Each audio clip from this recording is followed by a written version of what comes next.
চৰকাৰে বান্ধি দিয়া নিয়মবোৰৰ মাজেৰে গুৱাহাটীবাসীয়ে কেনেদৰে পূজা উপভোগ কৰিছে, কেনেদৰে পূজাবোৰ চলিছে, মা দুৰ্গাৰ আশীষ সকলোৱে ল'বলৈ ওলাই আহিছে।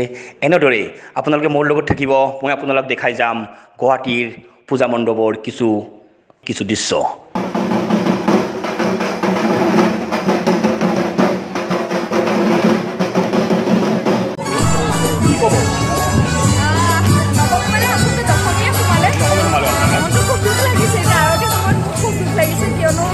গোটেই বছৰটো ৰৈ থাকোঁ দুৰ্গা পূজাৰ কাৰণে। আমাৰ ঘৰতো একদম উৎসৱ পৰিৱেশ, এখন বিয়াৰ দৰে 95 বছৰ অতিক্ৰম কৰিলোঁ।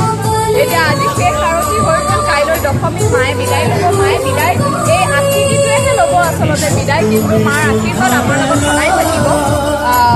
আৰু এইবাৰ তাকে প্ৰাৰ্থনা জনাইছোঁ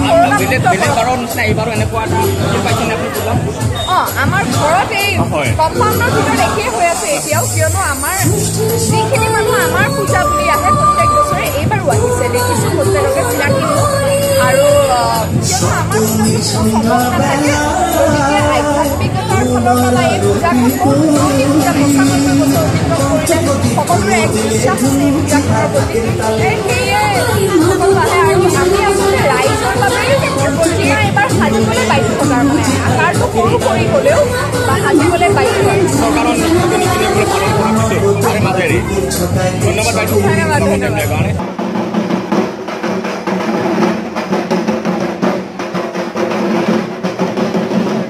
পূজাৰ লগত জিলাপিৰ এটা নিবিড় সম্পৰ্ক আছে। দাদা এইবাৰ কেনেকুৱা?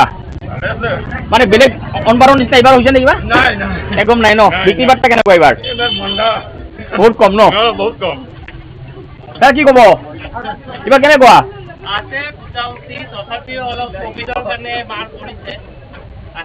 বেলেগ বছৰৰ বাৰ নহয়, মানুহ কম দেখিবলৈ পাইছে। চৰকাৰে বান্ধি দিয়া নিয়মৰ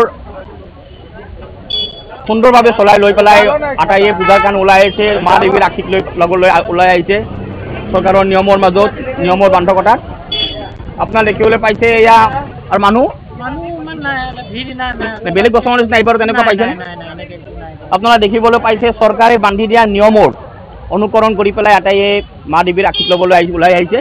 তো কমকৈ হ'লেও পূজা হৈছে।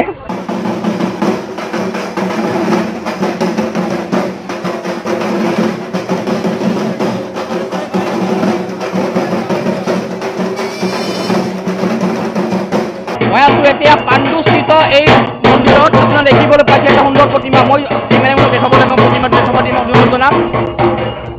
আপোনালোকে দেখিবলৈ পাইছে এয়া পাণ্ডুৰ এক বিৰল দৃশ্য। চৰকাৰৰ বিভিন্ন বাধ্যতামূলক এতিয়া এনেকৈ পূজা পালন কৰা হৈ গৈছে। একদম আছে আৰে ভালো চাউণ্ডটো অলপ পেলাই